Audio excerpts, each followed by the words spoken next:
Bote bande ko balandi nyos tu abele du monde TV bino bat bo mesana toujours kolanda émission na biso aux émissions skatoué bino na chaîne na bele du monde TV parlons de la vérité les émissions oyo to kolobela bo solo na makambo nyos tu bo solo ya makambo nzambe na makambo politique pona niti na makambo musique na yango na pona information musique weba ete mwana na bino ndeko na biso Michel Bakenda aza na poison na nzoto na e orchestre mo meza na poison tozo e batena na tiel Michel Bakenda poison tozo e batena na tiel orchestre mo mba poison et puis sans oublier aussi notre pasteur le révérend pasteur Moïse Mbie na Angola auti ko beta concert plein à craquer donc tout le baté donc mire bukani donc le pasteur Moïse Mbie a sali nzamba la pambola mais le lot toza on a été pour la maman musique mais le lot toza na ba maman il y a une cité évangélique agapé et le lot au Sarina on a colobé la maman etali moi de la femme isanine il y a moi dans mon côté dans la maman Sephora dans le boko na mobile pour la nité dans le boko na moi spina na maman bibish balabasho bonzenga bilenge bandimi ko se la nzambe na yango wana tozo banda liboso na maman Sephora mbote na yo maman Sephora boni nzoto dans le beau la moi si nazala le bolanga mususu ya bibish bonjour maman bonjour papa yamo wana ndena lobaki ne bandeli ke tozo parler na mois de la femme yamo tozo na maman so Sephora na maman bibish tozo mais quelque peu na bango maman Sephora pour na nini vous préférez kaka côté thème la force d'une femme question to connait tout la thème de la force d'une femme parce que journée il y a le 8 mars journée tozo na kati ya kobongisa et ça journée mon il y a prise de conscience il y a moi la moisi et ça journée mon corps oh moisi et seigneur avant à réfléchir donc et ça journée mon corps égole les gars pamba bon monter des bus to comment au monde au monde la jeune fille la place à mon journée le 8 mars na ba donner une fille ça pour bon sango ya constance mbongo pour que na papa pour que nous ça makamoko ouais c'est pas donc c'est peut-être de la force d'une femme peut-être donc moi si à royeba pesa makasi na ye et ko pousser que non à la journée de 8 mars avant de préparer on donne ya bande ko bonne santé et était bande ko bonne santé peut-être sur ka na la liputa et sur ka na ko bima amenzo ka isa ka la liputa dingi la sa que non oza moi si non et c'est ngé peut donc et la sa cosa moi si à tout la liputa mais et c'est peu makasi za ka tuno obimisa ya ngope obimisa ngope et on te connaît que de la force d'une femme pour que bah maman va comprendre que la jeune sœur va comprendre.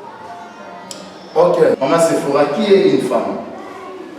Premièrement, la femme, selon le dictionnaire, explique que la femme a une chose d'un sexe opposé au contrairement à la mobile et qui est capable de concevoir. Donc, on a un dictionnaire qui fait ceci. Exemple, tout le monde a des logos homosexuels. Mais comme ici, moi, la moitié, mais le but est que non, a commis moi la moitié. Parce que au moins, on a la différence, c'est ça là. Si il est sorti, on a la différence, c'est ça. Parce qu'il est capable de concevoir. Mais moi, si, oh, bah, ben, moi, si, à Zawaga, sur le terrain, quand il y a un peu de la balle, à Kokota, à Osama, comme bébé. Mais quand il m'a payé, je suis bensimi, à moi. À maintenant, bah, à ta balle, donc, on est capable de concevoir. On est décliné selon le dictionnaire. Mais selon aussi les renseignements de futures femmes du bonheur, et ça, la bateau, bah, Vanda qui paie, bah, Tali, Mala, moi, si tu vas payer cette définition. La femme, c'est la partie la plus importante qui manque chez l'homme. Pourquoi la femme est la partie la plus importante? Parce que, sauter dans la Bible, au monde, non, Adam, quand on va s'adapter, Adam est incompétent. Pourquoi il y a Adam qui est incompétent? Adam qui est incompétent. Adam qui est isolé. Et tant que vous avez au monde, et on sait que nous sommes dans la moisse. Quand on va comme ça la moitié, quand Adam est comme on a Ève, il y a quelque chose comme si complet par rapport à la présence là, il y a présence de quand on dit quand on monte à Ève, il dit que non, c'est cette loge de maison. Parce que quand on monte à présence à Ève, lui non, à comme les seigneurs, et c'est moi les aides que non, à comme a déjà compris la nuance. Merci maman Sephora, maman Bibish. Force ya moi, c'est ma casse ya moi, c'est mon design. Ma casse ya moi, c'est au biso tozo lobela. Eza makasi te ya bitumba to makasi ya kotombola ya kosala misala na ndako te mais makasi biso tozolobela awa eza makasi eza na kati ya mwasi oyo moko azoignore donc une force nzambe atia na kati ya mwasi depuis la création mais et que mwasi ayebaka yango te mwasi avalorisaka yango te donc mwasi aza commis mon akala que non makasi ne par exemple ça na beauté na taille peut-être on a mis ça là mais aza na makasi moko eza plus que ça en elle nde wana moni thème oyo yaki pona ko réveiller mémoire ya basi ba que non à part ba oyo ya yebi mais ça na makasi musu eza kati na ye nde moni eza ki na thème na biso pe thème wana ezwama ki na livre ya Esther chapitre 4 ko bandani bandeti na suka so totali bien moi wana Esther et que mboka na ye komaki na problème to peuple na ye komaki na problème ezaki na ennemi moko ayaki po aluka ye que peuple na ye ekufa mais moi si wana atelemaki ko telemane wana ezaki tike non atelemisaki armée moko bo quelqu'un pour ebunde la peuple na ye mais atelemaki na nzela ya losambo et que losambo ezaki une force ezaki kati na ye et que obote ne koke ko sala te et que makasi na bomoto ko sala te mais à travers la prière et que tant va télémaki ebe ko pesa solution na peuple na ye. Merci maman Bichou, maman Sephora. Maman Sephora, vous faites partie parmi le mouvement de futures femmes de bonheur. Pour Nani Nikara, comment on est future femme de bonheur? Pour Nani Nikara, comment on est future femme de bonheur?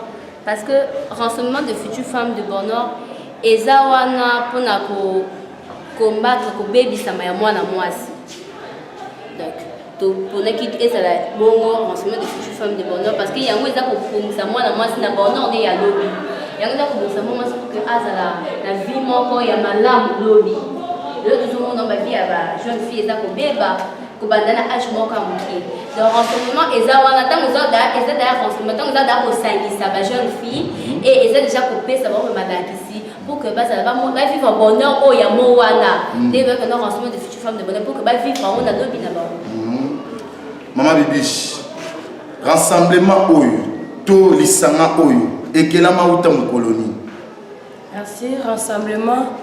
Ezali d'abord. Donc, rassemblement, Ezali.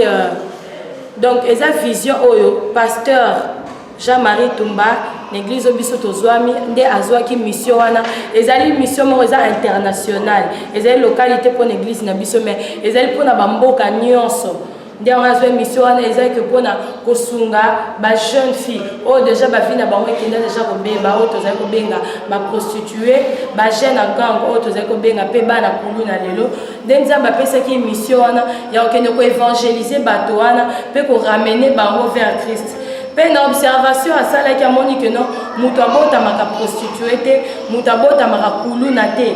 Nde o moni que non tokendaki ko kende na se to bandi na bana ya mikie de jeune fille à partir de 9 ans ti mata. Nde tozali ko pesa bango malaxi po toyebi ke bango bakoma ba prostituée lelo eza raté non abota maki prostituée mais azalaki mwana azalaki pe na ba parents eza par rapport à ba réalité ya vie nde comme ça qui bon c'est pourquoi rassemblement ye na malakiso ezo pesa mwana tango azokola nango eko permettre que non akoma ti na ba niveau wana te donc rassemblement eza lokola moyen moko ezali préventive pour esunga mwana abeba te avenir na lo beba te et c'est plus pour les femmes.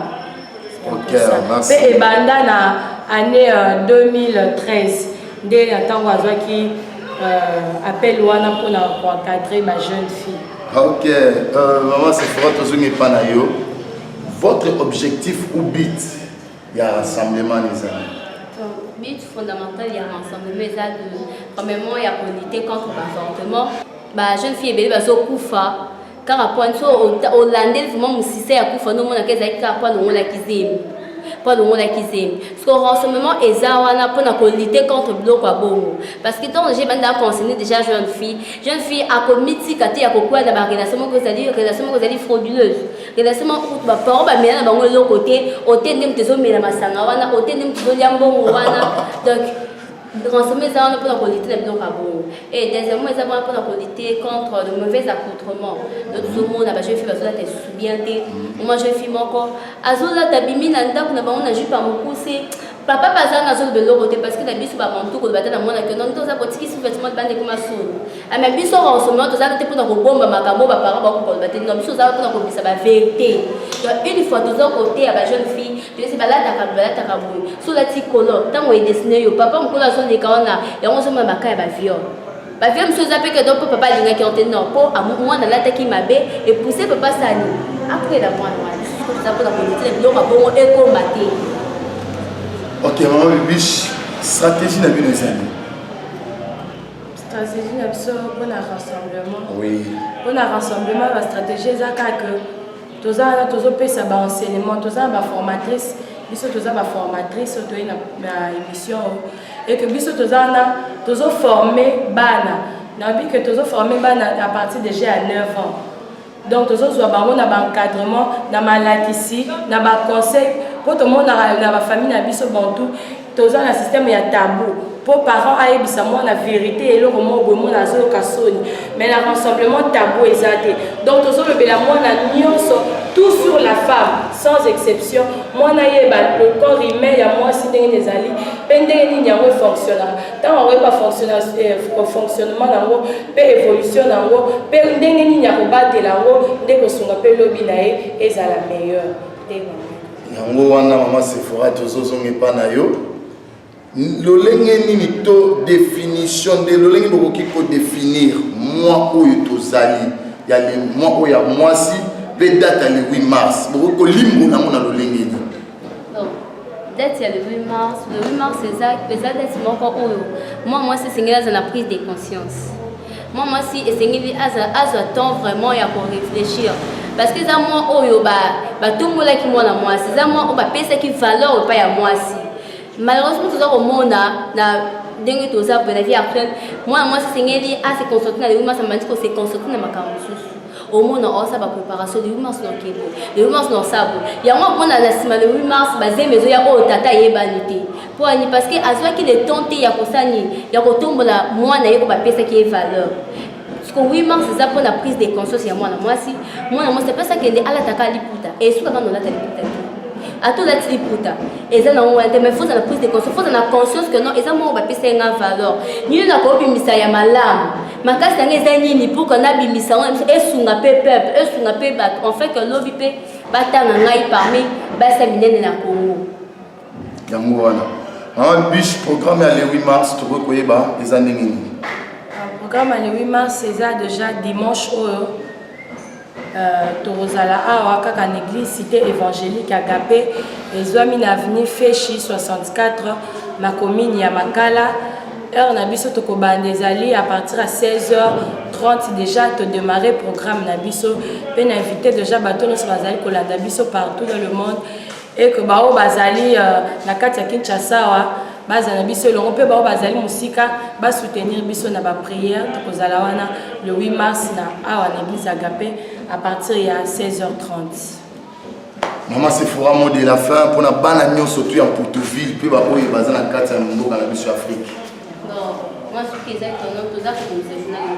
La dernière c'est la vie ba jeune fille ba maman ba ya bébé pour que ba comprendre nous les avons ça na place na bango pour que maman se tout c'était ba on fait la mboka misika là c'est dit que la prière ou azana pour ça que moi à s'adorer même dans l'enseignement azana pour ça il est peu à côté de la biso donc adaptateur azawana et na ba prière na bango na bato baza musika et ceux qui parlent que on a à participer et ça problème dit à côté ko ya à participer biso to zaka wana donc ba ya vraiment ébélé et ça justement à ne pas rater donc so zangi na habité surtout pour la bateau baza vraiment na Kinshasa donc yom tozana olanda biso ça de fort journée wana yaka so bungse makambo sur ça la tika journée wana tika makambo wana yaka ko yeba nini eza ko sa makasi na yo le eza ba appel na poto ba peut s'adhérer oui ba peut s'adhérer le numéro de contact ma contact est à 082 06 40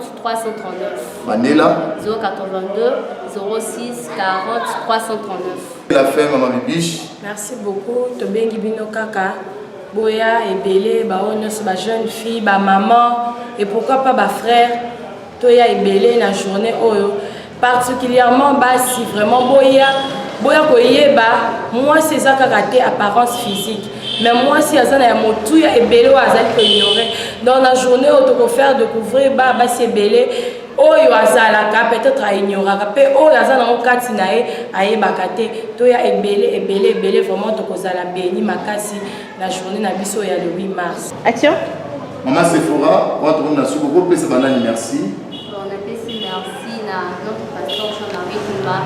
On a dit d'être Nabiso, on a dit Kabiso, il y a toujours confiance. Parce que mon a papa béné, on a dit ça va la tête. Mais il y a Zawana pour nous libérer facilement. Et on a fait sous Bango Tébélé, la président de la jeunesse, le vice-président. Parce que ceux qui Bango Té, peut-être que nous tous en avons. Par contre, vous êtes notre président, frère Fiston. Et de fois on verra. La PSB, maman connaît sur la jeunesse, Bambo Tébélé et pourquoi pas église Agapé Mobiba, Bambo Tébélé. Oui, lui, c'est pas d'ailleurs. Oui, merci à l'équipe de Bibiso en 4 Messika. Et Bambo Télangé, pour l'église Agapé, la pasteur Nabiso, Bambo Tébélé, la PSB, na parents Nangai, et Bandeko Nangani, on a PSB Bambo Tébélé. Na pesi mbote na pasteur victionnaire na Katanga pasteur Muteba Nganga pe na église nyonso Agapé ezwami na Katanga na pesi mbote pe na église na biso mosusu ezali na Terre Jaune na pasteur Christian pe na bandimi nyonso ya Terre Jaune pe na jeunesse mobimba église Agapé eza grâce na bango nde biso pe toyekati na esika oyo na bakambi nyonso ya jeunesse bakambi nyonso pe ya église oyo bapesaki biso pe nzela po eke bana basi mpe bazwa accès ya kosala mosala na nzambe. Merci. Wana vous comprenez que tokomi na suka émission na biso na pesi merci na bandeko nyonso tu bazuti ya kolanda Belle du Monde TV chaîne ezaka moko na Europe na Afrique Asie Amérique Océanie chaîne Patricia Mbeleki mwana mwasi oyo atia ba moyen na ye po chaîne fonctionner malamu mais mwana tozaki na makala tolakisi bino bala basi bonze na église Agapé wana tokomi na suka émission na biso ya lelo nazopesa merci na ye moko le révérend pasteur Jean-Marie Pandi Maiko Yamba biso to solana bana na ina Agapé makala. Kwa hizo mna vini fresh na makala. Tu invite kabino boya kwa kumona beauté église.